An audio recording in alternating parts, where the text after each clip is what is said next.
Good evening and welcome. This is Frank on Camnet. There is a saying that says, it ain't over until the fat lady sings. Yes, the fat lady has sung. It's done and dusted. The 2021 elections are over. The country is united. The country decided. So, what do? We congratulate the losers, including PF and former President Edgar Lungu, for being magnanimous in conceding defeat. We congratulate Hakainde Hichilema, President-elect, and UPND for winning this election. But the biggest winner are the Zambians. This victory belongs to the Zambians.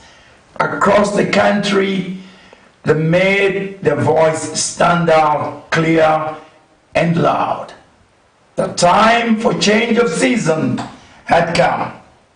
Tonight, on Camnet, we look at the past, the present, and tomorrow. My guest tonight, TREVOR HAMBAYI, my good friend, is an economist and is a business consultant. Good evening, TREVOR, and welcome. Good evening, Ambassador. SAMPA KALUNGU, who is the president of the Transparency International Zambia chapter. SAMPA, good evening. Good evening, Ambassador. Good evening, viewers. Before I take you to throwback, first, just your personal reflections, reminisce, on the past. How bad, how good was the past? Ambassador, it is amazing. It is only after the fact now that we realize how bad it actually was. I think when we're going through the process, we tried to accept it as much as we could. There are a lot of things that were not right at the time.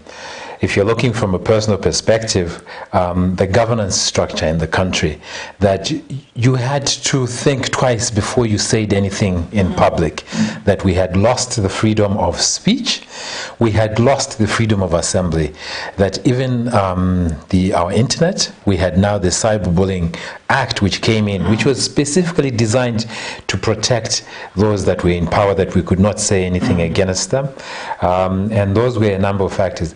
But what you also see was the continued loss of the power of purchasing parity, that the economy continued to deteriorate, and the ability for us to afford basic food commodities was being eroded on a daily basis. And I think this is what the Zambian people were all experiencing, and this is what they were saying. SAMPA, a country that started united under Kaunda's One Zambia, One Nation. We came to Kaunda, we came to Chiluba, he declared this country a Christian country. We enjoyed a semblance of economic development, good state of the economy during Wanawasa and Rupia. Suddenly, 7 years after all this, we found ourselves being labeled as one of the hungriest countries in the world, one of the most corrupt countries in the world. How did we arrive at this? Ambassador, indeed, it's when you look back at 7 years and you try to see what went well.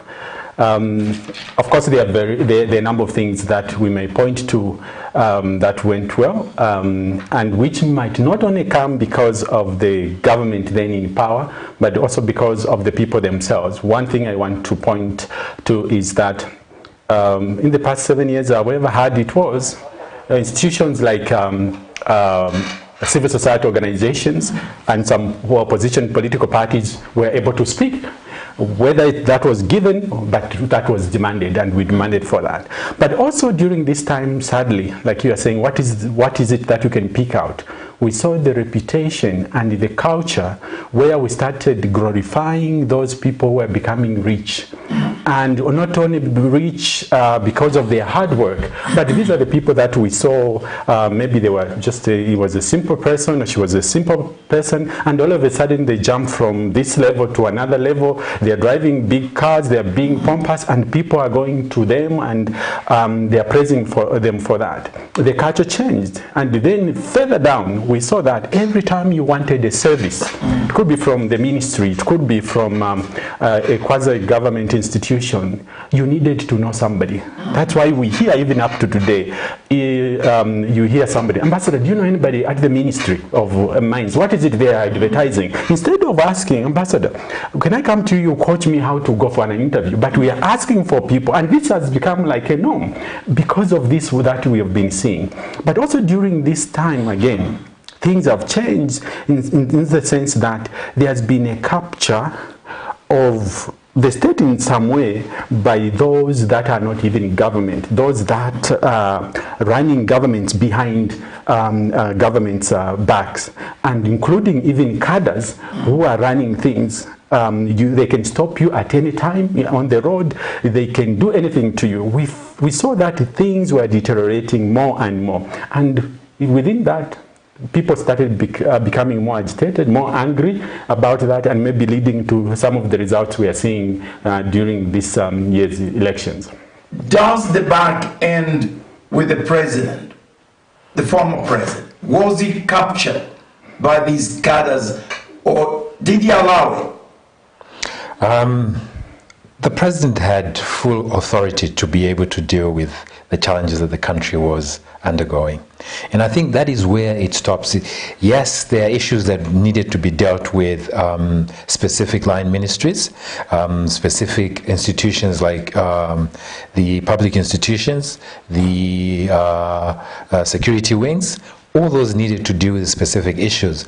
But what we did see was a general failure in the three arms of government.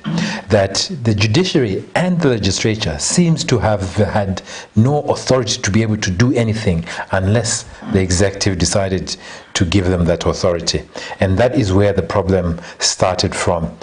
If, for instance, anybody in the executive had committed a crime, we had expected that the judiciary would be able to execute its mandate by prosecuting those people, but they had required to get permission from the executive to be able to do this. And this created a breakdown in the system, which is the same thing that we have with the legislature, which is parliament, which was supposed to provide the checks and balances for these to the executive. But they failed to do this because Parliament became a rubber stamp, and you had to align yourself to the party interest rather than the country's interest. And this is a very serious issue that we need to be able to cover. I'll be coming to the economy very shortly because you're an expert in this field. The president has got a lot of power in this constitution. Why did he use it? To stop the rot? Yep. I think what we need to understand, the way Zambia is today, the president has got immense power. Yeah. He has got a lot of immense power in terms of a number of areas. He can appoint people, he can disappoint people, he can make a lot of declaration and so on and so forth. I think in the areas we're talking about, let's say we talk about the cadres, we talk about corruption, he could have acted. For instance, there is a way of acting where you do not require to court your law and so on. It's firing and hiring like ministers and civil servants. The minister, it's different if you are talking about firing the vice president because that one is elected together with them. But if a minister who is appointed, today he can be appointed, tomorrow he can be disappointed. We saw what happened with Liato and Mwanawasa. Appointed, disappointed, and again appointed. So the president had that, but he never used that. Even when the president, like at the beginning, I remember in 2018 when he was swearing some commissioners for Anti-Corruption Commission, he had, for instance, promised that he would fire anyone who is involved in corruption without even before ACC finds evidence. As long as he hears that, he was going to fire them. Down the line, 2 years down the line, he changed, and then he started saying, how can I fire people before you give me evidence? And yet that he didn't use that power quite well. So he negated that part, and it didn't work well for him. Did they have something, on his sleeves? Did they perhaps know his weaknesses? One would suspect so, because if somebody says, gentlemen and ladies, I have appointed you, this is far I can go, the only thing I expect from you is performance. Anything that is involved, you are involved in terms of corruption, in terms of abuse of office, that you are on, and I'm going to let the arms of government work on you. And he would have pushed, and he would have capacitated other arms of government, other institutions such as the Anti-Corruption Commission, the police, the DEC, and the other arms to do their work.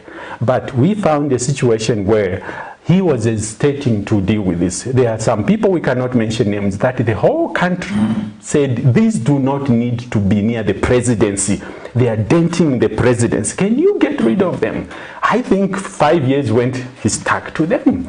And by sticking to them, he even sacrificed his own presidency. But one wondered, why did he have to sacrifice that for 2-3 people? When the ministry, it's clear they messed up. The system of procurement was not followed. The minister is involved and everybody is quoting, but still you are looking for evidence. Even telling them that, can you step aside as I look into this? He was not dealing with that. I think he sacrificed his life for his friends, and he paid dearly. Paid a big price. Throwback to the economy. Within 7 years, the economy was on its knees, being pushed under by 12, 15, 20 billion dollars. We still don't know the actual amount. Irresponsibility? Ambassador, it's not questionable. This is wanton irresponsibility. There are very basic principles that we all have in terms of managing our resources. Firstly, you only borrow from that which you can manage to repay. You will never be able to go and borrow 20 billion kwacha in your personal capacity, because you know that I'm not generating this revenue to pay back. And this is a very basic principle.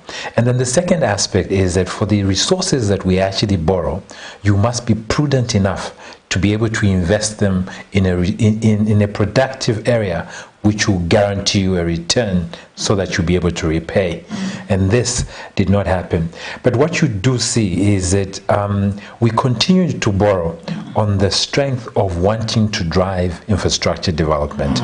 The infrastructure development that we have been driving was overpriced, was contracted with tags of corruption, and it was also done with abuse of office. So it basically says that we're using the infrastructure development for people to be able to siphon money out of the treasury, and to do this, the treasury didn't have the money. We borrowed this money to be able to achieve this goal. Tell me, I was talking to the former minister Magandis. I talked to him sometime, back. He was telling me, when we had qualified for HIP, and the slate was clean, the late President Levin Mwanawasa wanted to divert funds to other projects which were not a priority. Former Minister Finance Magande, and I saw him on TV, today, he personally told me, that when President Mwanawasa told him to divert this money, he refused.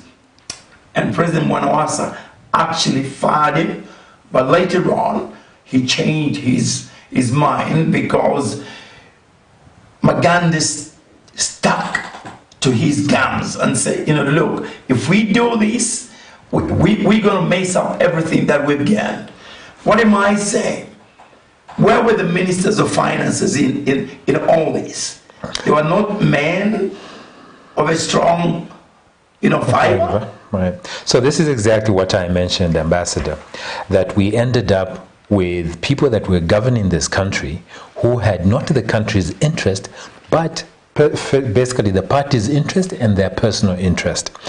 If a technocrat was going to be asked to do something that they know specifically that this is outside the mandate, this is outside the interest of the country, they should be able to go back to the president and give him professional advice which says that we are not supposed to do this, even if it means that they will get fired.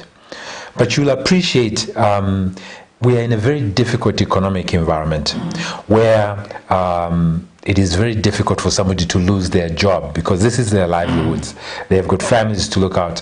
And this is what was driving people to say, look, I will just do what I am told, otherwise I will lose my job. Because the job market is also very closed. If you lose your job, it's unlikely that you'll find one in the short term. And this is a very big issue. But then this speaks to the issue that when we start from the top, which is the presidency, we need a president who has the integrity, who has the governance structure, without wanting to push the technocrats to abuse the system for the benefit of politics. I know one former finance minister, I can't name him, who was pretty strong, and he was doing fairly well, and I think they differed on what we're talking about, and it was moved over. Again, too much power vested in one man. I think so, which is the issue where we must create this independence, that it must be able to self-govern itself between the three arms of government. And firstly, is that cabinet should not have any saying, any issues having to run the operations of the line ministries. The permanent secretary is the absolute... Is the CEO. Is the CEO. Yeah. Okay? Cabinet passes the policies that govern them, which is really like a board that is overlooking the ministry, not for them to come in and start to determine where the resources are supposed to go. They determine this when the budget comes out. This budget is approved by cabinet. And by that approval, it specifically says what allocations have been made to specific projects. The only time minister will be speaking to the PS, he will be saying, we have had an allocation of this amount that is supposed to go to this project. When can we expect these funds to reach the project? Because then we are having, so the issue of accountability is very, very strong. Right now, we start to question where our technocrats are when government continued to borrow, to contract this debt, even when they knew we could not afford it. Because if you go to the Ministry of Finance, it's got some of the best brains that we have in this country. If you go to the Ministry of Commerce, the technocrats that they have there, the directors they have there, the analysts have got some of the best brains that we have here. There are a lot of people that have left that leave the Ministry of Finance, that leave ZRA, that end up in the World Bank, in the IFC, ADB, because we have the right technocrats in the terms of their qualifications. We've made reference to corruption, which is your area, SAMPA's president of TIZ. But my question is, yes, there is corruption in a lot of countries, but it became a norm here. It virtually became celebrity, for lack of a better way of putting. You steal your celebrity. I mean, people even admire you. I mean, what was anti-corruption in all this? You worked for anti-corruption before. What were you guys? I mean, all these reports from Auditor General disregarded, just thrown to the gutters. Actually, Ambassador, excuse me, if you look at any government officer, any institution that is under the government, it's regarded as an advisor or advisory body to the presidency. But what we see, if I can talk a little bit about the personnel that we have, what we see happening here, even when you are a presidential advisor, literally you work as a secretary, I mean like a stenographer, so to speak. You find people, Ambassador, you might call State House and you want to say, I want to have a discussion with the president on the development of the media in this nation. Me as a media advisor to the president, then I'll go and say, Ambassador called and he said wants to have a meeting. That's the work of the secretary. What we find things happening here, those people that we call advisors, including even the ministers, when somebody brings an issue, when the president is meeting somebody from IMF, from World Bank, they are meeting somebody from European Union, and they state the subject, I go and just repeat what this letter says. An advisor should be that president, the representative from European Union is coming. They want to talk about the financial flows in the country and so on. But our position are three. We'll give you three positions. One is this one. One, the second thing. Which one do you think you are identifying yourself with? They need to give something the president to work with. When we talk about people going to the president and the president perhaps not making a right decision, because the people we call advisors, sometimes they just go as secretaries. But other people may go there with actually advice. But what we find then, the person who is holding the office then becomes a stone. When you take advice, he gets angry and he might even fire you for giving them a different view. So the people around them quickly learn that what the president wants, what the minister wants, is actually to echo what he or she likes doing. So even when it's right, but you know this thing is happening, then you do that. So you find then there is nothing that's going to change. The president will have a cloud of people around them called ministers, called advisors, yet he's just using his own mind, because the culture that has been created is not where you are 5, 6, sometimes difficult decision to make presented before the president, and even telling the president, Mr. President, if you follow this, we will go into this direction. Very few people are able to do that in history. I know I can mention one name, the late George Kunda.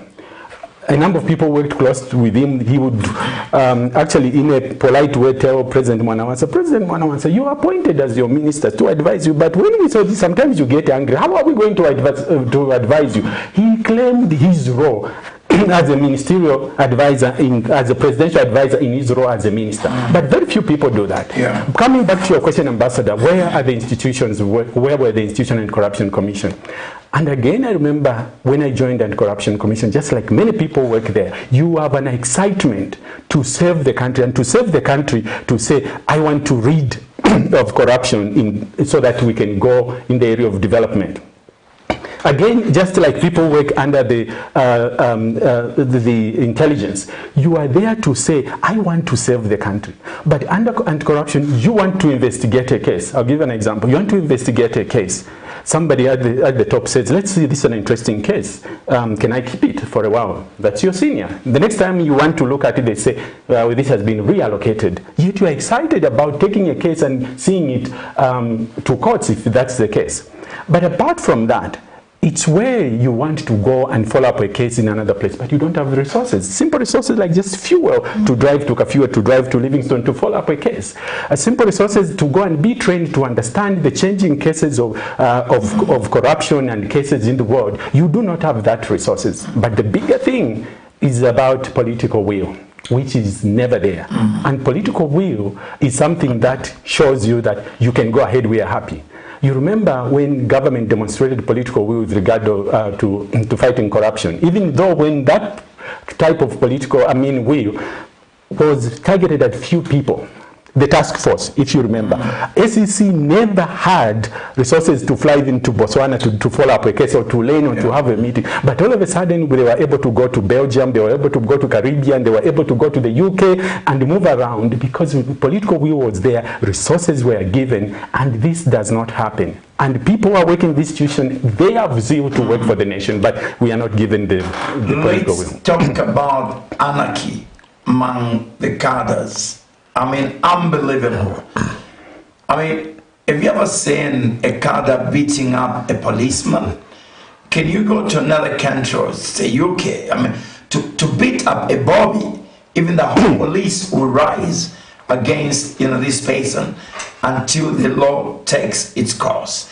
It happened here. Trevor, what we learn from here, is it a question of the party being superior to the government? What is your take on this? Ambassador, it's a basic rule of governance.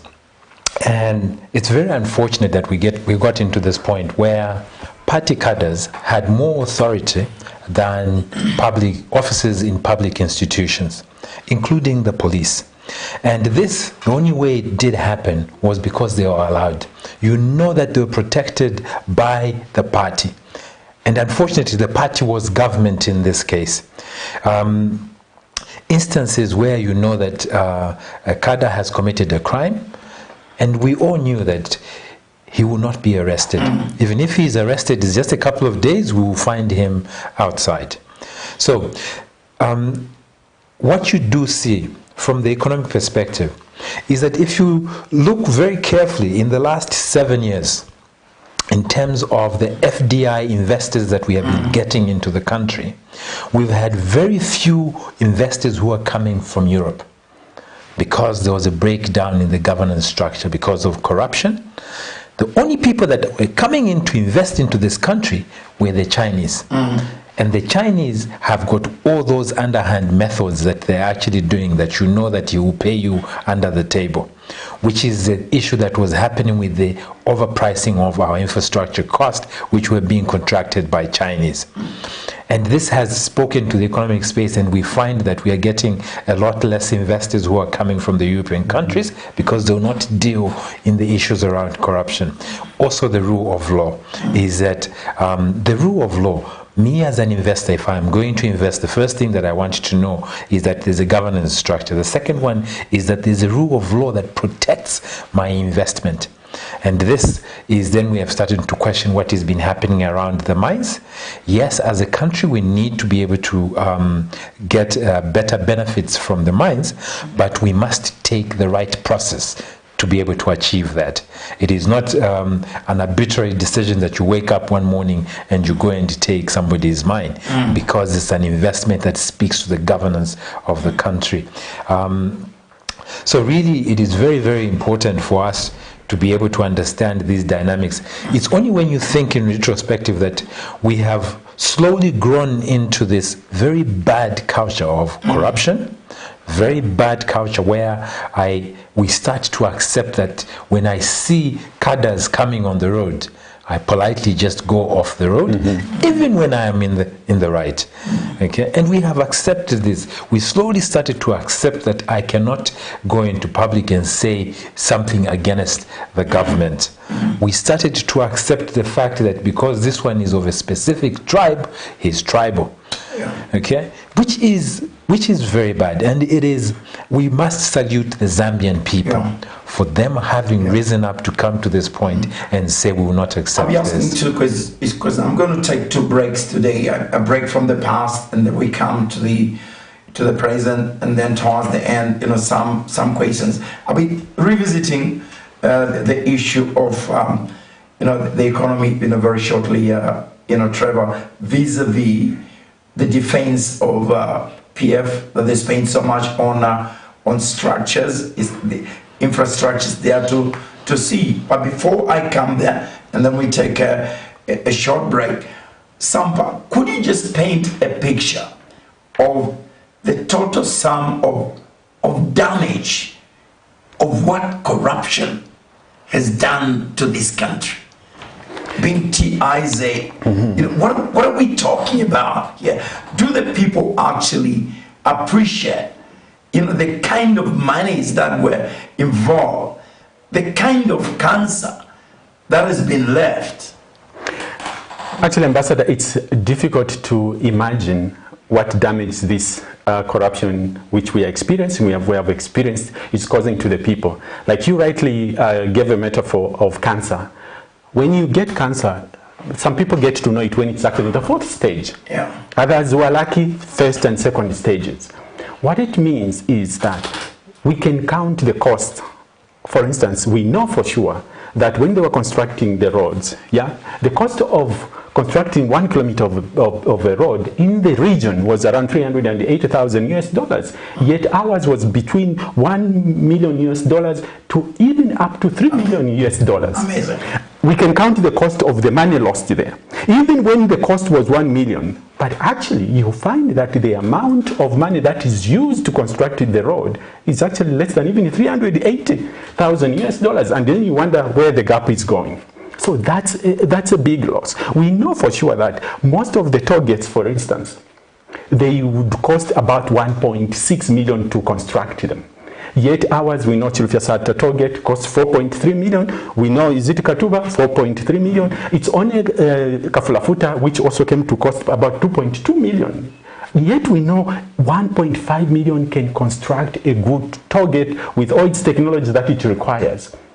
Because we are saying this, South Africa, we know Angola, we know Namibia, they have done that before. And we could have done that. So that's a cost. But the other cost will only be known by our grandchildren. I always give this example. If the road, because this road irritates me, between Kabwe and Kapiri, which was constructed not so long ago. Now when you're passing there, you have to use every energy to hold your steering wheel, because if you are overtaking, there are ridges that you need to go over. And perhaps that road might not claim my life, but it may claim the life of the children that I will have, and so on. It could be an infrastructures that we have built today, which we think they are good, but later on those infrastructure might cause harm to the people. So the cost of corruption, people might not understand, and that's why we keep talking about that. It kills the economy, it will continue killing the generation. It's too much to do. But also other costs, again, Ambassador, is that because I am corrupt, instead of the person, the child who passed well to go to the University of Zambia and be given a bursary, but because I know the person who is there, then this child who passed well is left out and given to somebody who doesn't deserve it. That child might be pushed into maybe poverty for the rest of his life and his generation. So the cost of corruption is huge, and this is the reason why we keep talking about that everyone should do everything possible to stop it. I'm going to ask you this question, two questions in fact in one, Trevor, before we take a break and come and start talking about the elections. The justification by PF that the infrastructures there for you to see. What are you talking about? We've got modern airports. What are you talking about? We've invested in overhead bridges, that is east traffic jam. What are you talking about, you guys? Can you give them kudos for that? That is one part of the equation. The second question is, I'm sure the Chinese, because most of the data came from China, they knew that we could default, which we have done. On the bonds, they kept on lending us.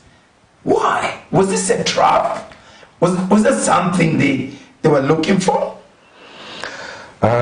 Interesting questions, Ambassador. But what I see with our infrastructure development, we must not take this away. The country needs the infrastructure development. We need to be able to do this. But I have always said, it must be done within our means.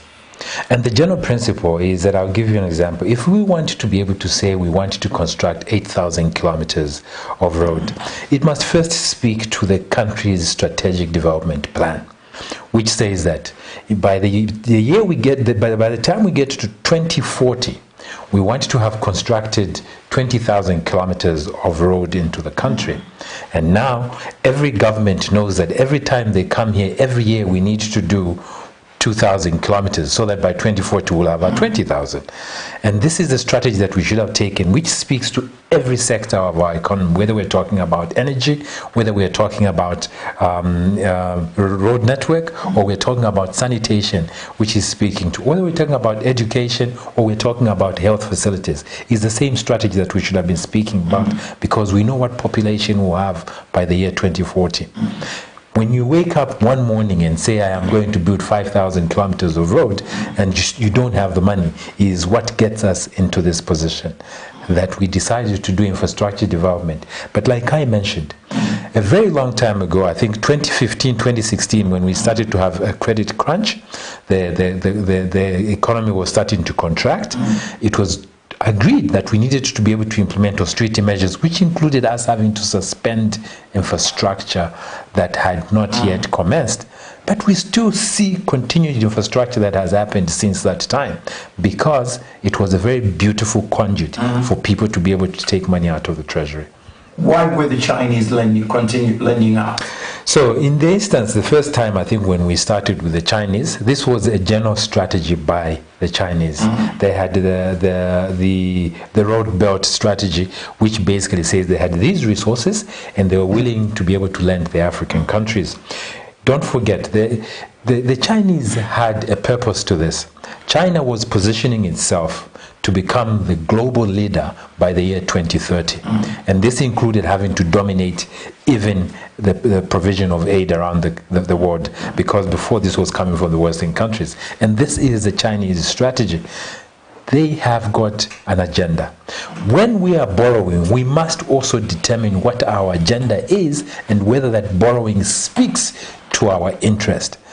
But we continued to go to the Chinese to borrow. And as long as we were saying that we'll pay them, they were willing to give us these resources. I know we're talking about the economy towards the end and what, HH and his government would do about, this. But before we do that, two very quick, questions. How deep is this hole? Can we get out of this hole? We can get out of this hole. But it's not going to. There's no short-term solution to this. I think we must all appreciate this is going to take a long time. I always say, if we are able to get out of this trap in 10 years, we have done beautifully well. You must remember, 1991, when our debt position was really bad, we had a debt of $7 billion. And it took us 15 years until 2008 to get out of it. But remember, we didn't actually get out of it. It was forgiven. Debt forgiveness. Where we stand now, the debt that we have, we're probably looking at a $20 billion debt. That $20 billion debt has got a very big component of it, probably half of it is commercial debt, which is a lot more expensive. And then you have the other difference. So in essence, it will not take us less than 10 years to be able to get out of this trap. And it must be a very, very well strategized position that we are taking to be able to achieve this. One quick question before we take a break and then we come and delve into the elections. You economists, really strive on planning. The government has started receiving inputs in terms of the 7th National Development Planning. My key question is, are these previous plans reviewed before we move into the next plan? Ambassador, if you ask me, I'll tell you that I do not even know why we do the 7th plan. We're doing the 8th National Development Plan. The 8th National Development Plan. Because in essence, firstly, before you get to the 8th National Development Plan, you must ask yourself what has happened to the previous ones. But also, as a country, we cannot continue to work on these short-term strategies that, which is what I mentioned, that we must tell ourselves what our 20-year, 30-year strategy is, and on an annual basis, we want to review how we have done going towards that strategy. This 2-year strategy that everyone wants to adjust it to suit their needs is not the correct one, because it doesn't speak to this. If we were speaking to a strategy that is long-term, we would not be getting ourselves into debt, because we know what we require, at what position we need to be able to get to our long-term strategy. So no, I do not agree with the 8th National Development Plan, because it does not speak to the interest of what has happened. It does not tell us what has happened to the previous one. I had this before, where I saw an SME development strategy that was being reviewed, because the last one, which was a 10-year one, expired. And my first question is that after I looked at it, I said, we do not need to do another one. What you need to do is ask yourselves why you were not able to implement the strategies that are in the last development plan. But Ambassador, maybe we need to also think about the way our governance system is. I happen also to consult with the ministries, some of the ministries, and you realize that when Rupiah Banda, when SATA came into power, it was like in the middle of everything, and there was a plan that was happening. Then I remember, was it the 5th or 6th National Development Plan? It had to be changed to suit the PF manifesto. Because of the 5-term that we have, it's hard for the next, for instance, it's hard for UPNG to go with the plan that PF did. Yeah. So when they come into power, they need to change. And you find the ministries start aligning To that. the plan, Yeah. the 7th national plan, to a political party plan. Because anyway, those are going to do. Maybe we need to start thinking about how we can bring about into constitution this planning system. Absolutely. And the participation, and how this can be kept on going. But the how question then can be dealt with by different people that come through. But otherwise, you find every plan that comes and the government comes in, it's actually thrown away. The manifesto takes precedent than anything else. This is Frank On Camnet. We've dealt with the past, now we're coming to today, after the break. The 2021 elections, what was at stake? How was the game played? What were the issues? And how did the players play and indeed perform? Join me and my guest, TREVOR HAMBAYI, economist, business consultant, and SAMPA KALUNGU, President, TIZ. This is Frank On Camnet. Join me very shortly. Pastors Victoria and Moses Chiluba, the board and management of Camnet TV, congratulates His Excellency, the President of the Great Republic of Zambia, Mr. Hakainde Hichilema, and the UPND party on his victory as the 7th President of the Great Republic of Zambia. May God keep and bless Zambia. Camnet TV, not just another channel.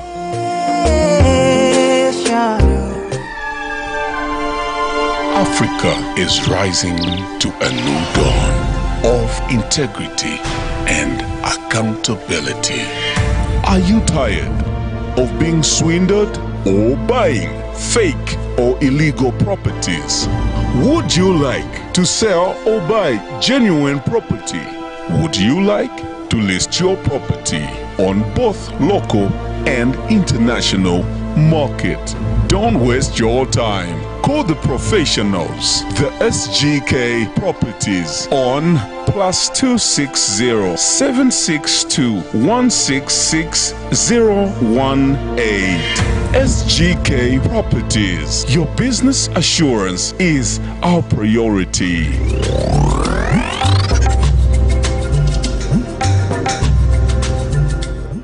Zambia has embarked on an economic journey for individual financial emancipation, empowering its citizens through land acquisition and developing the nation through agriculture. This time, Zambians are coming together, taking it upon themselves with the help of government to develop this great nation by taking individual responsibility and ownership of this great nation.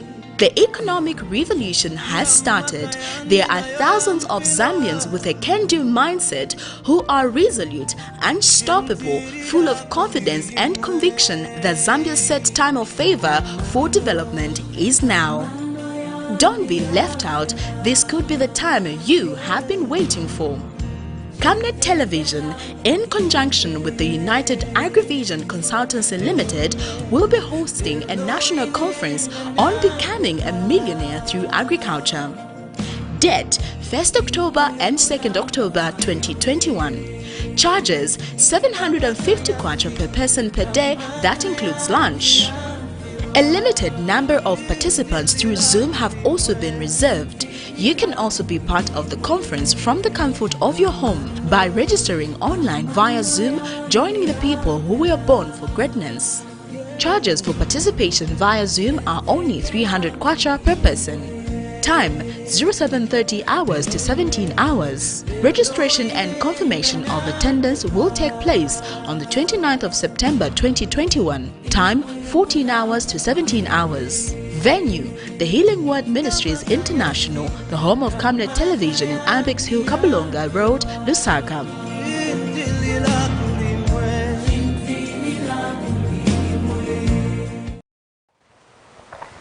This is Frank On Camnet. We've looked at the past and now we have to look at today and tomorrow. My guest once again, TREVOR HAMBAYI, economist, business consultant, SAMPA KALUNGU, President TIZ. We've looked at the past. I was going to ask a number of questions related to the questions, but let me summarize, this one. What was at stake this election? Did whatever what was supposed to be at stake, or what was the stake, come out? Whatever the issues, did the messages resonate? Did the two political parties, including the other political parties, have a strategy? Or it's simply because, like it's being said now, a referendum. People were just tired, they just wanted PF to lead the stage. Trevor? I think it was the protest vote. This was not about the opposition. This was not about the manifesto. This was about the experience that the Zambian people had undergone, and they were saying this is not how we want our country to be. It was an issue where they were speaking to not what the PF has done, but what they haven't done. And I think that was where the key issue came in. You will notice this, that there were areas where it was not an issue where people were voting for political parties or for individuals. It was an issue that I have decided that the alternative to this is this party, and everybody goes the same direction. So I think it was a protest vote. It wasn't speaking to the manifesto. Before SAMPA comes in, because I know you deal with the young people, small and medium enterprises, why did the young people come out en masse? It's a very simple issue, Frank. You needed to understand the dynamics, the demographics of the country. 60% of the Zambian population are people below the age of 35. And these people that are below 35, you've got a very big component also that is the youth, the younger youth, which is the ones that have just come out of university, and they have not been able to secure jobs. They have not been able to start their careers. This is a key fundamental issue that was speaking to this.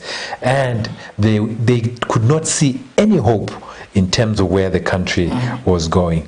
We had, what you did actually here around the election is that they were not calling themselves youth. They were calling themselves as disgruntled youth. Because some party official raised this issue when they said that there are no jobs in the country. The party officials said these are just disgruntled youth, and they were protesting against this. Was it then going to be a futile exercise if PF had decided to tap into these young people? I mean, sure, somebody must have known that the youth vote was going to be very important. Was it just lack of strategy? I think they missed the mark big time. Firstly, what you did see in terms of the voter registration prior to the election is that all the number of registered voters in what we considered as the ruling party's strongholds increased by almost 1 million. And then we reduced the number of voters that actually registered in what we consider as the opposition's stronghold by more than 300,000. So in essence, I think they thought that their strongholds will still go back and give them their vote. In your submission, SAMPA, if you want, you can also reflect on that. But my main question for you is very cardinal. For many years, HH and UPND have been labeled a tribal party. But now they've got coverage all over the country. Does that take away that tab now? Does that help HH to govern? And should he take advantage of this? I think if we look back at the formation of UPND, and maybe the thing that contributed maybe to people labeling it as a tribal party, it's maybe because of the succession, where after Mazoka came and came HH, and he was not the main player within the political party itself, and they thought maybe people like then Sakwiza and Sanga would have taken over that. But we know political parties, the way they run, are clubs. They have got their own systems of doing that. But I think the other thing that make people think maybe they're a tribal party, if you have seen maybe for the past four elections, but there are certain regions that voted the same. They never changed the pattern of voting that. But also, you want to think about, is it to do with tribal, or is it the preference of the things that they want to do? But for me, I remember somebody saying, who was a very fanatic of Henry Kissinger. Henry Kissinger was a Secretary of State at some point in the US. Yeah. This is Professor Mpaisha, who said, if there was nothing like a national people to come and become president, I would really love Henry Kissinger to become the president of Zambia. There are certain things actually that can override other things. Yeah. Just like we have seen again in these elections, that look at this, even if they were tribal, and people wanted also to be tribal, they could have become.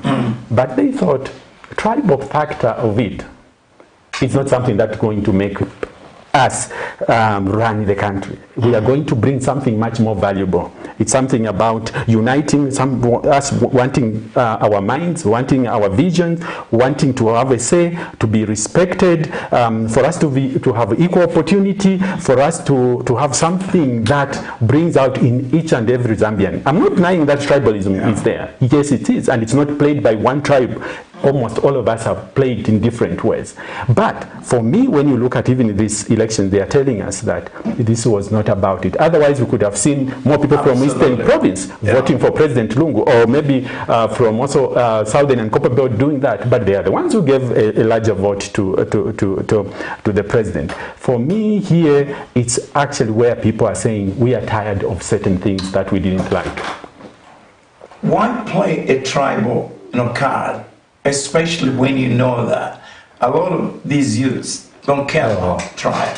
I mean, even us from the past. I mean, my former wives are not from Chesali. In between, I've got a Tonga, son in there. I don't even know whether to call him Tonga or Bemba. One, and seriously, why play that tribal card? That's part of the equation. Two, there was only one target. And that was, HH.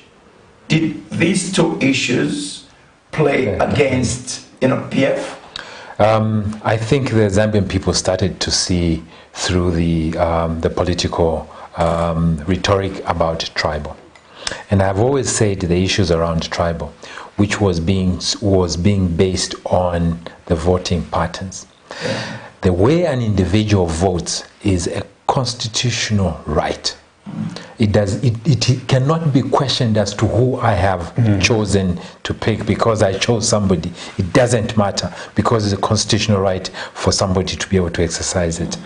And then the second aspect is, once that, if you think that you have got a mandate to be able to say, look, this is tribal, go and campaign in that area, okay? Take your word there for them to be able to vote for you. But we cannot bring tribal issues because of how somebody has voted. I voted for the person that I believe in, and that ends there. The only reason this was being brought was an issue where the principle of divide and rule. That if I am able to divide these people on tribal grounds, I will get sympathy from this. Firstly, this, they're talking about tribal issues. But in 2016, when we had an election, we also had this issue that came around from Eastern, which was saying, wako ni wako, okay? Which was based on because they are voting on a tribal line. This was meant to try and start to divide the country, to be able to say we should be voting on that pattern rather than on the promise of what I can do for you.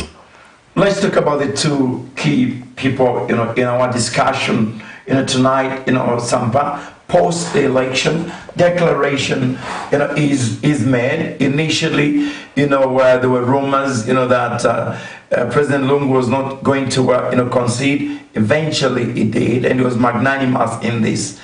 Could you paint the two people? The former president conceded. The president-elect has already addressed. What have you seen, both of you, in the two characters? I might say I have benefited from their behavior, both of them. I belong to this group which is a Pan-African, actually beyond Pan-African. We call it Ubuntu Lab, where different leaders, young leaders within Africa and beyond, we meet and we have a lot of discussion. Today, the group was all saying, congratulations, I was feeling good because of what has happened. One thing is, we have seen countries that have gone to war, countries that have gone to civil war, people dead. Bagbo is a good example. He's an African, he's one of us, we are free to use him as an example. He refused to concede, and hundreds and hundreds of people died. Now he's come back, they are good friends. By President Lungu coming out in accepting the inevitable, I think for us, it's a plus to what Zambia is known for. This is a peaceful nation. He did very well. And we shouldn't take for granted that he had to accept. We have seen, like I've just given an example, people where the presidential candidate, the incumbent refuses. And remember, we said already that the presidency is a very powerful seat. He's still the president. He has power over the army, power over that. Had he gone the other way, perhaps there could have been protests. There could have been other things. We thank God and we praise President Edgar Lungu for having come out and accepted, and that he was going to help with the transition of this. But also, looking at where UPND coming from, looking at the way HH was treated, especially some of the things, again, we are saying in protest, where he was being stopped to move in his own country by just a simple police officer and so on. And this is a man who has been detained 16 times. 16 times. And that was angering people. You heard us from the civil society, how we were speaking about that. And he comes out and he speaks with so much empathy and so much love. And you look at that. And I heard even from other people who were saying, that actually settled my heart. So that made me feel good. And he said he was not going to push things in another direction. I think the action these two have taken is something that Zambians require, something that need. We just hope that the happenings that we are seeing now, where the cadres again are beating up police officers, like we mentioned here, they are causing fracas in different, they are not going to dent this good beginning that we have seen in our two, the president and also the president-elect. From an economic point of view, and other governance issues, he has outlined his program from the press briefing that he has. What have you picked on that dish? I think the approach sounds very, very positive for the country. I think he's speaking the right words in terms of what we need to do. And I think he has outlined what the priorities are. There are quite a number of priorities that are key. It will be a very challenging issue to be able to determine what is P1 and what is P2 because of, firstly, where the country is in its fiscal position, but secondly also the very high expectation from the majority of the Zambians that have asked for this change. And it will be a balancing act for us to be able to for the new government to be able to achieve this goal without having to continue us falling deeper into debt, because we are in a very poor fiscal position as a country. Right. I'll be coming to you before, again, we'll take another break, then we open the lines and read some messages. If they're in, please start sending in your messages. That's why we're moving a bit faster so that we can give you a bit of time. He can do well in a lot of governance issues, especially the economy, SAMPA, and even raise the standards. But I go back to the cancer now. How does he treat this cancer? Where does he start from? So that we Zambians also, his ministers also, we can buy into his strategy of dealing with corruption, so that we start getting frightened of dipping into public coffers. I think the first thing that he needs to do is, when he says something, he needs to follow up with action.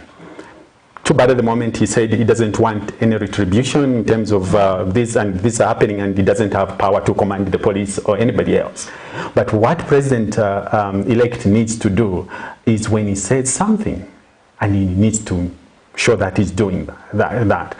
For instance, there are a number of promises that he has made, even in their own manifesto, especially on the issue of corruption, this is the biggest cancer that we have.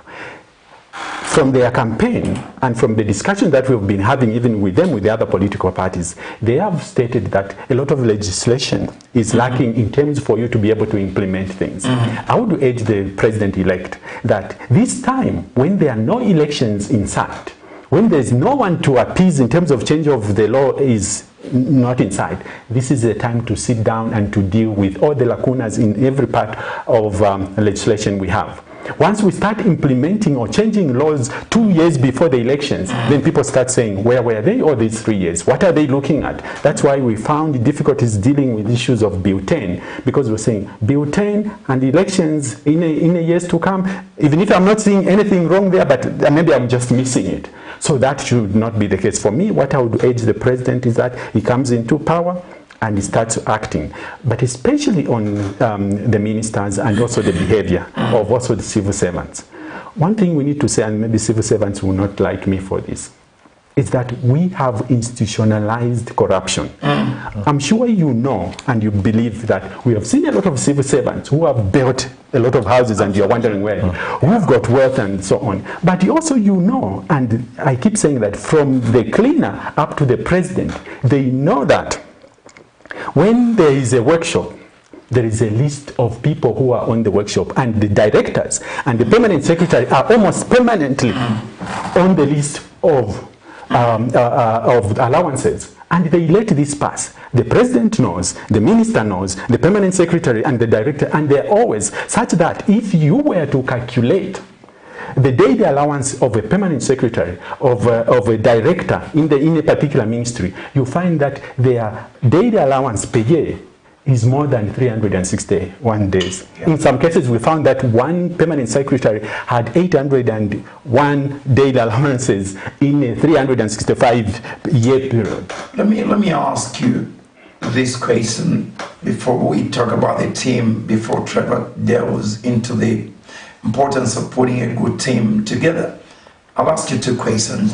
One, there is corruption there. There's public money which has been stolen. How does it deal with this without being consumed with time factor? You remember, it took Levy almost 10 years, to try and lock up, the late Chiluba, and he was actually acquitted and spent a lot of money on that particular case. That is part of the equation. How does it delve into that, and how does it make the judiciary independent, less political and efficient? Very quickly, then we'll talk about the team, Trevor. The approach to corruption that we are thinking of, and we're discussing this with some members of Transparency International Zambia, we're thinking, one, it should not be a retributive approach. It shouldn't take that, because it takes a lot of energy, it takes a lot of resources, but it's short-lived. We must be looking at something much sustainable. First of all, we need to look back. What is it that is making these institutions not to function well? Judiciary and corruption, the Drug Enforcement Commission, Attorney General's offices, Auditor General's offices, and many others. Why is it that they are not is not happening? We need to have a discussion around that and invite a lot of people to discuss that. And some of the things we are looking at is the fear of loss of jobs. So assurance of tenure of office, which can be done through legislation. For instance, the way, for instance, the Director of Public Prosecution, he can't easily be fired, or she can easily be fired. The tenure is protected. The people working under DEC, SEC, and many other institutions have their jobs assured. We need to do that. Secondly, we need also to start thinking, are we having any other institution that can come in and independently work to verify how even the executive is working without them being questioned? So those are the things that we want to see, but also we are thinking about protecting the governance. So issues to do how we can protect the government is how, for instance, those who are working in government, how are we checking whether they are making money rightly or wrong? So we create things like, for instance, lifestyle audit, which they have said in the manifesto that they are going to do, and we are so excited about that, that every year a minister, a civil servant, is going to be checked. And these are self-declarations that I have made so much in this particular year. I had this much in this year. And the questions can be raised if I had 1 million and the next thing I have 25 million within a year. So where are you getting that money? So further to that, it's also about financing political parties and also financing financing also campaigns. Because I know UPND is in power and I'm a rich person and I want certain favors in terms of law or in terms of maybe taxes, I'm going to give a lot of money to UPND so that the UPND can look away in the areas or that I'm working, or they can make laws that can favor me instead of favoring the nation. So we are looking at those and we're thinking if President HH goes that way, he'll be making it right. We're talking about the team very quickly. But I've just remembered, he's got a massive majority in Parliament.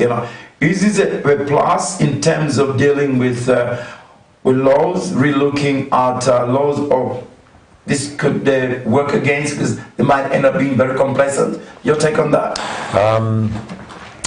It's obviously, it is an electoral issue that has come into play, that he has been given a very strong mandate to be able to run the country, and this is also reflecting in the number of members of parliament that they have secured. I think it's around 100, 109. Yeah, plus almost 20 independents.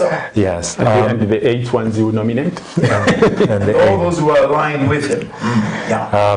But technically speaking, it's a plus as well as a minus. It's a plus in that it allows them to be able to implement their policies very, very quickly if they have to get any acts through parliament. But if they're doing the wrong thing, it could work against them, which is not just against them, but also against the country, which is the issue around, say, debt contraction, that they will be able to approve debt contraction, which is outside the mandate of the country to be able to attract. And this is the same thing that we've had previous to this, that anytime we got to the ceiling of our debt position, they would send in a bill in there which allows us to be able to amend the ceiling of the debt, and we continue to be able to contract debt. 2 questions before we take a break, and we take in questions from the viewers. First on the lighter note, and then on the serious one.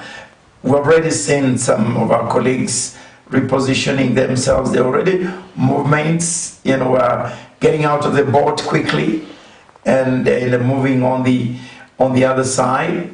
Even some of the people are perceived to have committed some crimes. Should he be wary about it?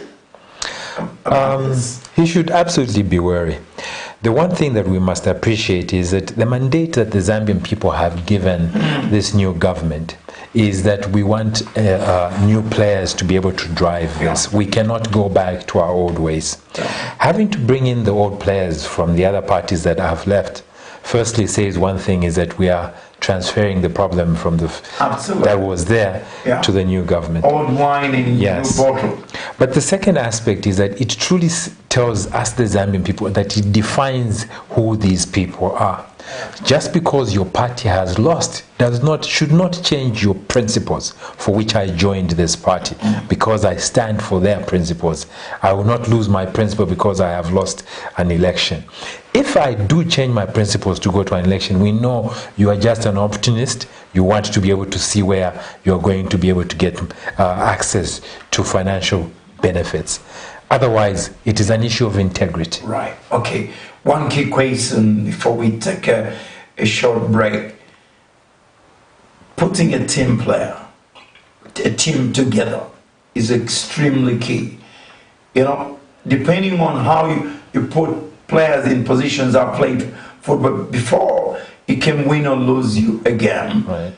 What kind of men and women and what strategy, would you like him to utilize? You've done a lot of, planning on these things, What should be in his mind when he's composing this team of men and women? And how big, how small should his administration be? Ambassador, this is a new dawn that we are expecting to have, and it will require us to have thinkers outside the box. We do not want to go back to the process which has failed us, and it would be very important that We try and bring in people that have with brand new ideas to be able to drive this economy. But you must also appreciate that it's not just about new ideas. You need institutional memories. There are a lot of people that have been in this system for a very long time. You need a balance for those ones to be able to bring in the institutional memory and the advice of where we already had gone wrong, to ensure that yes, the brand new ideas are being adapted, but there is also caution from the old ones who know where we have fallen, to be able to create the right team.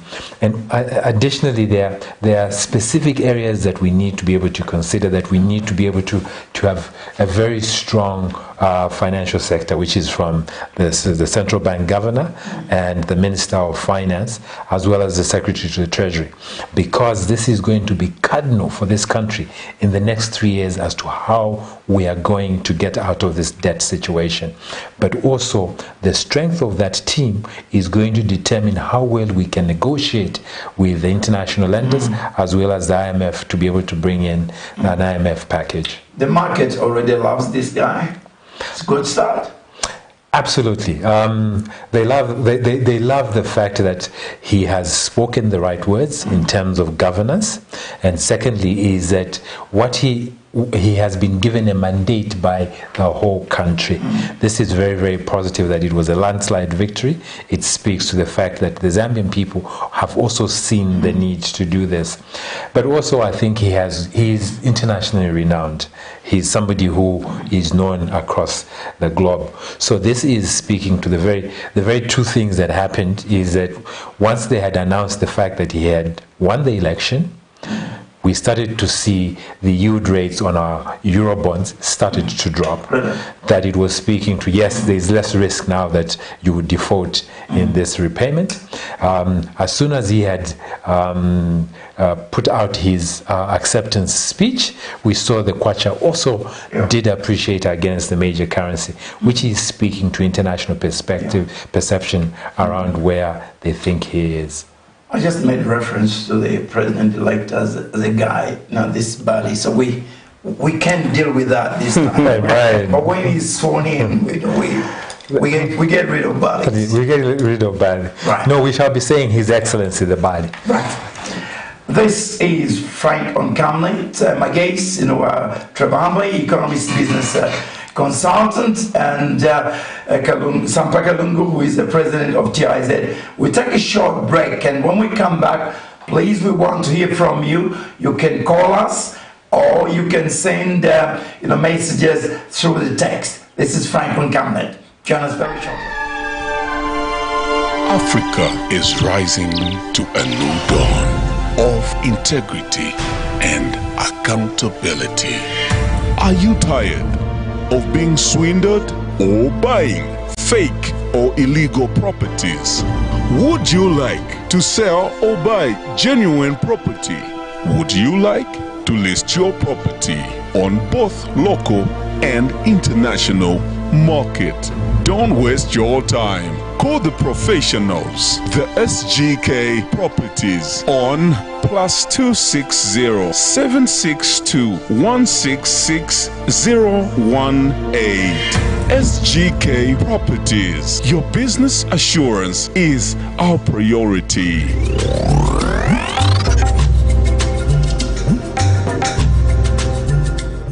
Zambia has embarked on an economic journey for individual financial emancipation, empowering its citizens through land acquisition and developing the nation through agriculture. This time, Zambians are coming together, taking it upon themselves with the help of government to develop this great nation by taking individual responsibility and ownership of this great nation.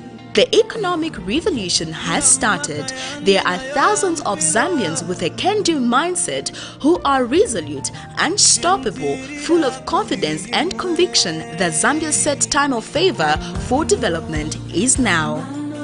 Don't be left out. This could be the time you have been waiting for.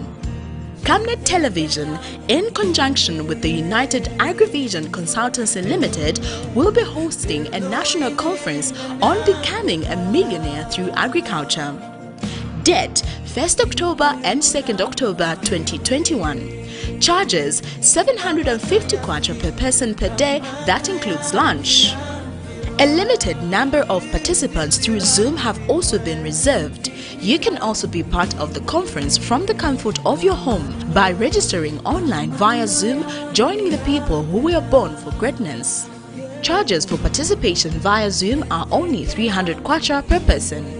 Time 0730 hours to 17 hours. Registration and confirmation of attendance will take place on the 29th of September 2021. Time 14 hours to 17 hours. Venue, the Healing Word Ministries International, the home of Camnet Television in Apex Hill, Kabulonga Road, Lusaka.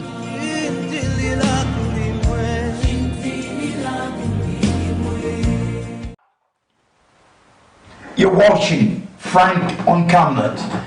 My guest, Trevor HAMBAYI, economist, business consultant, and SAMPA KALUNGU president, TIZ Zambia, chapter. We're delving into the past and today and tomorrow in aftermath of the 2021 elections.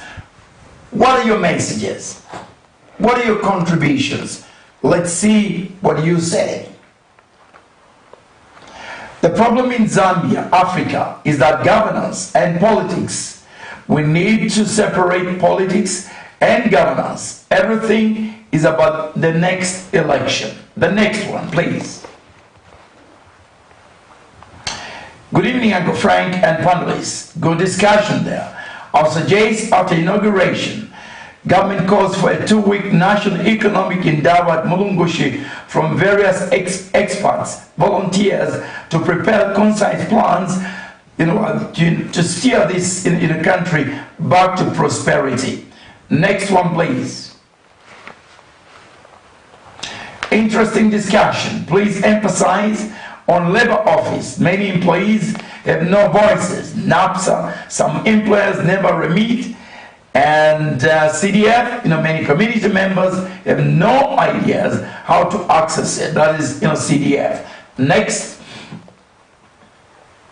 we voted for change, expecting change in all negative areas of government operations, e.g. corruption, laziness in civil servants, work culture, and let this government work on short-term strategies and continue to drive the economy seriously. Next, please. We need a fresh start. The new government will need people with the same ethos as the president. There's so much rot in the civil service, parastatals, police, armed forces, and local authorities. Next. Calvin from Flira, panelists, thank you for your technical analysis of where we stand economically. How possible is it that the exchange rate can drop to as low as 5 kwacha? Next, please. Good evening, fellow citizens. I'm really enjoying the topic. Personally, I think one of the things that caused the PF was their hate speech. Most of their speech was based on decampaigning HH rather than addressing the main issues, the economy. Next, please. One of the issues to be sorted out is party regalia. The president should ban the use and wearing of party regalia in any form. This will help in implementing One Zambia, One Nation motto, and also help in reducing violence and criminality in the name of the party. Sambo. Concerning borrowing or the diversion of funds in the PF government was due to their personal enjoyment, and they never cared or looked after those who voted for them. Kapula. Next. Good evening, gentlemen. I have a question to the two gentlemen on the panel. There's a lot of cadreism in the civil service. What measures should the new regime put in place to clean up this vice? From my hometown, Luanshya. Next. Enjoying the program. 4 things cause PF to go. Cadreism. 2, third-term issue. 3, corruption. 4, running mate. Next. Right. we'll finish with this one, and then hopefully if we can, my colleagues can quickly finish, then we go back. Very lovely topic. Personally, I think as Zambians, we largely know what the right thing to do is to develop and have a good country. We deteriorated in the last 7 years because of the weakness and corrupt mindset of the previous leader and administration. Simply put, President Lungu is a bad manager, maybe a good person, but lacks good management skills. We'll go back quickly. We'll deal with these questions very quickly, gentlemen, so we can see if we can put in some more questions. Go ahead. You can divide whatever the questions you want to delve into. I'll speak of maybe a little bit of each on each question, and then my colleague also will deal with that. The first one was dealing with the national indaba for us to put the economy together. I would think that for them to be where they are, I'm sure they have their own plans. And for us, what I would ask for them is not to push too much on them. They should be given a honeymoon. They deserve it anyway. And let's give them support. Let's give them space for them to operate. If they have the National Indaba as one of their programs going to come, I'm sure there will be also another time appropriate that they will come and invite any other thing. So I'm saying, yes, National Indaba is a good thing because it brings a lot of stakeholders together. But let's give them space and support and see what they come to. But I like one part where the person talked about labor, NAPSA, and also access to this. I think a number of us lose interest in issues like NAPSA, because you know the chances of you getting NAPSA after you finish your work and so are zero. I remember some people were getting some resources from the Copper Belt, is it your pension? They were saying some of our colleagues have died. Yeah. And also it's a mockery that you have kept all this money all these years, and now you're giving a day before the election. So for them that's bad. So the problem is, if it's reformed and people are assured and can plan on their NAPSA resources, that will be something good. I know I'm going to retire in the next 2 months. On the 5th month I should be living on my NAPSA, then it will be quite good. One important thing that they talked about, that this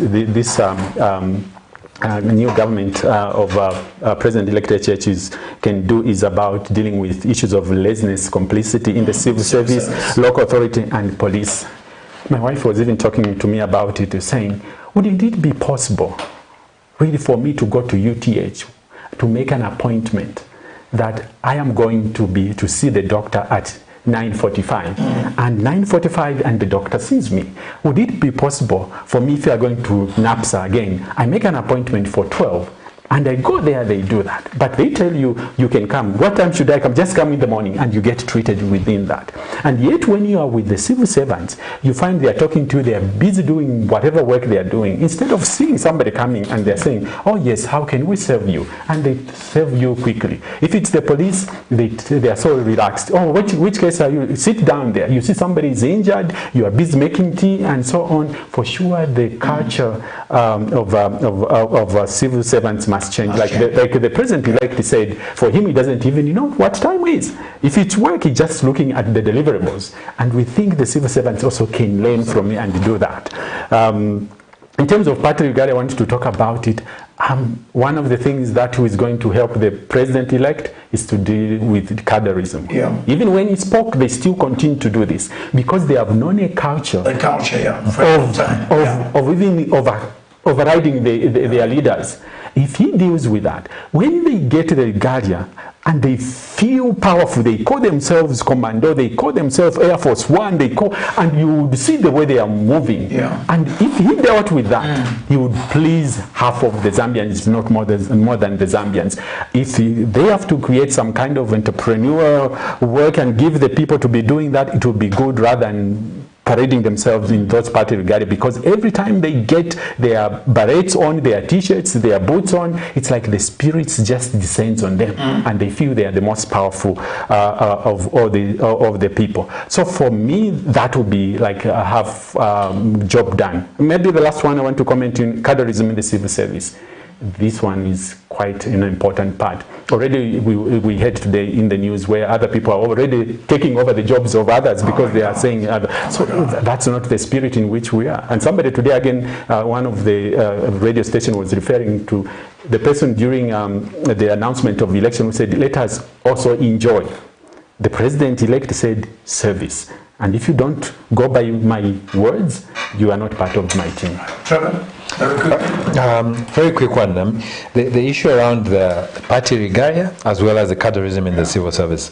This basically should be sorted out by virtue of the fact that once now we are done with the elections, there will be no party outside there. We forget about the party. We are driving an economy. In the museum. Yes. Please. So it shouldn't come in the market. It shouldn't matter what party I belong to when I go to the market. This should go. There should be no flag that is running at the market. And that should be able to tell, which is the same thing that whether you believe in the party, yes, I'm a civil servant, we're going to drive the national agenda. The issue about the party will come when the elections come again in the next 5 years. So we should really get away from the issue of having a country in a perpetual election mode. We shouldn't be campaigning during this period. I pity the people rebranded their vehicles, It's going to be a costly exercise. No, but they have abandoned their vehicles now that are branded, because they didn't pay the duty when they imported them. I see. Economic Indaba is obviously, I think the party has their own strategy as to this. But other than if we're not doing an economic Indaba, it would be very, very important that the party keeps the communication line between themselves and the people, so that the people understand what they're doing. We don't want to just be living in the blind space and things are not working. The exchange rate going to 5 kwacha is... It's nice to dream. It's nice to dream that we want it to go there. But in terms of the exchange rate having to depreciate or to appreciate to that level, is that a lot of things need to fall in place. It takes a lot more things. The price of copper on the international market, our debt position, the exchange, the interest rates that we are actually running with in the country, and then more importantly, our trade balance in terms of what are we exporting. Do we have a positive trade balance that is actually bringing in the resources, as well as the imports? Are we importing less than what we're exporting? And those are the things that are going to be. Then outside that is that you must also be building your reserves. The higher the reserves go, the stronger the volatility becomes, and that reduces it. And I think we should be working towards this, but it will be very difficult to get it to 5 kwacha. Do we have some more? We got about 10-15 minutes before we wind up. Do we have some more messages? Our gentlemen, let the president for now avoid recycled politicians. Those crossing camps are crooks. MD Perry in Petoke. Next, please. Debt swap must be extended to private companies by giving them a waiver on penalties for taxes, especially NAPSA. Very interesting. Next, please. Good evening, Ambassador and your team. Thanks for your questions to the pair of professionals, Frank, and thanks so much for their responses. Let them clarify my puzzle. When I hear the new government will go to IMF to renegotiate, I feel as if the new government intends to increase on the loans. How is it going to be? Very interesting question. Jonathan from Nyimba. Next, please. Good evening, Uncle Frank and panelists. Good discussion there. I'll suggest that after inauguration, government calls for, I think we've dealt with the Indaba. Anything else? I would suggest, I think we've done the Indaba. Anything else? We're done? I think we're done. Okay, educated discussion. Please continue with the good work. Congratulations to His Excellency President-elect H.H. Ngosa from Charleston. Thank you very much, Ngosa. We really appreciate it. Anything else? Lovely evening to Ambassador Mtuvila on the panel. First, congratulations to the President, President-elect and the UPND party. To the panel, how do you see the way forward in terms of fighting corruption? Next, please. Yeah, I think we'll end with those. Yes, please, gentlemen. Fighting corruption is a very simple process. It starts from the top. The only reason we continue to have continued to see this corruption is that the top accepted it. And there, the mandate is there for them to take the executive powers to ensure there is no corruption. If there is a decree from the top that there is no corruption, there will not be corruption on the bottom line, because you know that you lose your position and you'll be prosecuted if you actually get yourself into that conduct. And it's as simple as that. The second one, which is the debt swap on NAPSA and the waiver.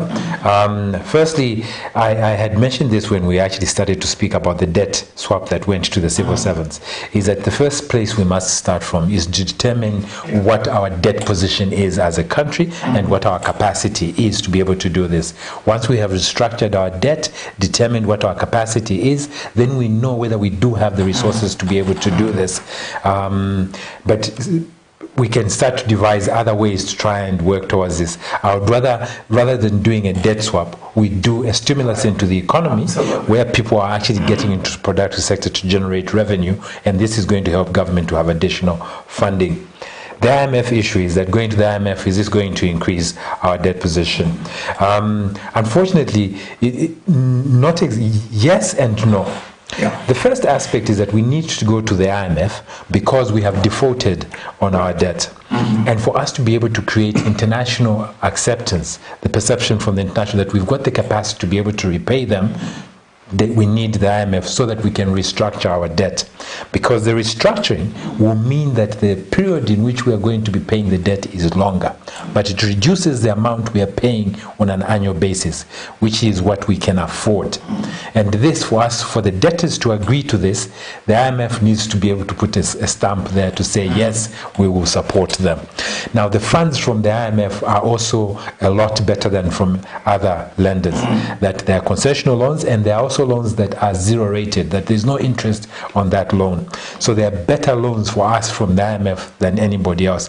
If we could actually, we should be doing a debt swap with the IMF that, look, can you swap the loans that we have taken from the other countries, pay them, and we'll be paying you.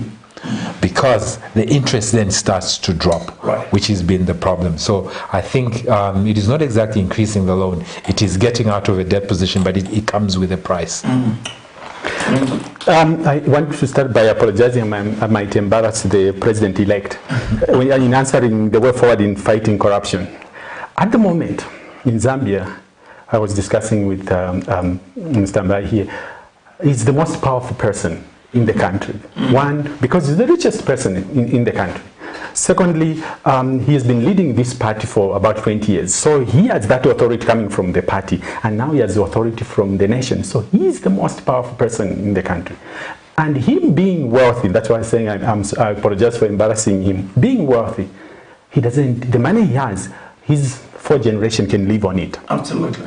For him, when I look at that, I was thinking, if I were in his position, actually, I might not need any money, additional money. The businesses he has still bring him money. Yeah.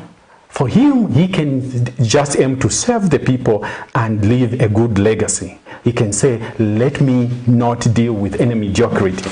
And in doing that, I would then expect the president then to deal with issues of corruption sternly, because he doesn't need any debt money coming to his already money that he has made in his earnest and in his hard work.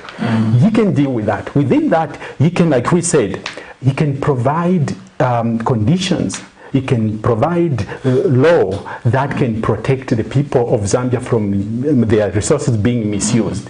So if the way forward in fighting corruption for him, what I would advise, give a stern warning. Your best friend gets dirty, their hands dirty, they are the first ones to be fired. And then they'll be looking at if he can fire his best friend, what about me who is at a long distance there? He needs to look at the issues of some of the bills that have been pending there that allow the people of Zambia to question the government. For instance, access to information. Before, how long has it been there? For instance, allow people, remove the secrecy, remove all the embargoes on the information that people would want to have in order to hold the government to account. Bring about strengthening, like we talked about, institutions. For instance, Financial Intelligence Center, which now in their last report we really condemned heavily, where they would have power to look at issues, to investigate things, and to bring out the factual information. Similarly with giving them also more powers for them to prosecute or to take the information, the cases to to the courts of law. Also, the Anti-Corruption Commission, also we talked about also empowering them. I think that's the way to go forward when I look at the way to fight corruption. Very quickly, in maybe a minute each, even much less. I've got two questions to finish off with. I'll divide them, between the two of you. Very quickly, we've been quiet on the foreign stage in terms of foreign policy. What kind of foreign policy should we adopt? Should HH administration adopt? So I think in terms of foreign policy, I think we should be looking at one that is looking to bring technological advancement to the country. And this is us being able to have bilateral agreements with different countries that allows us to be able to tap into their technology, to bring it to this country, for us to be able to work towards having to do value addition to our goods, which is the same thing that the copper that we're exporting, we really needed to be able to get into a point where we're actually processing this into finished products that we're exporting, and we need that technical advancement from the other countries that are buying the copper from us to be able to do this. And this is very important, whether we want to do this with agriculture as well, to bring in advanced agricultural processes that are going to allow us to increase our production in the land that we do have, because there are countries that are producing more from land that is a lot less than what we have. And this is very important in terms of a foreign policy. In 30 seconds, what message would you advance to the president-elect in terms of uniting this country? I think the Zambians have helped him by voting across tribal lines, across the country, but still, what message would you like to get to him? I think the message, the president had it himself when he spoke the first time. One of the messages that I loved from there, he said he will rule he's president for every Zambian, that he will rule by law, and that he will fight corruption or in any form and ways. It starts from corruption to deal with abuse of office, nepotism, and any other form that he will do. For me, that sounded good. The president also mentioned about dealing with issues of cadreism, violence, and those are the words that won the hearts of the Zambians. And for me, I want to repeat this as we end this, that the president is in an advantageous place to rule Zambia better than anybody else and to leave a good legacy. And there are a lot of low-hanging fruits that you can begin with, especially dealing with laws that people have been looking for to deal with that. Work on the lacunas that we saw happening within maybe the electoral process and so on. He can be focused and always consult to the people. One thing that I need to quickly mention, that it disadvantages him, like I said, because he's all-powerful. And people might be scared to come to him. So it's up to him to bring himself down to the people and say, I am here. I can be this powerful, but I'm not going to look at my wealth, at my power, and to rule the people, but I want us to have a dialogue. He'll be the best president we would ever have. Gentlemen, thank you, very much. Just a few 1-2 minutes, my additions. I think one important message is to my colleagues in the media. The president has given you an amazing environment for you to prosper, to flourish. Maybe even before I talk about that, I think I would advise the incoming, government that privatize, all the public, media. Let them operate commercially and compete, with us. Okay, you might be saying, what about our voice? Your voice, I think, should be Zanis. Privatize everything. And if you want to use your voice, use Zanis and let the commercial entities, media, cover everybody. The next is basically to thank first ECZ. It's a thankless job, ECZ. But at the end of the day, I think you deliver a good election, which now sees us in good state, in good light, all over the world. We've scored yet another feast. I would like to thank the security forces, the defense forces. They've been absolutely amazing. Of course, the politicians, the political parties, the outgoing president, the incoming president, the monitors, the observers, NGOs, and of course I've talked about the media. A special accolade, to President Rupiah Banda, and may God continue healing you, President Banda. You played a major role as a statesman, during this period when we thought, the post-election was going to be tense. Thank you to you. To the churches, you've been absolutely amazing. Thank you for your prayers. If I've forgotten anybody else, thank you to those who I have forgotten. But I've not forgotten about the Zambian people. You are absolutely amazing. It makes me so proud to be Zambian. It makes me so proud that God planted me here. This is my country. This is your country. From today going onwards, let's grow together. Let's flourish in this fresh beginning, a breath of fresh air.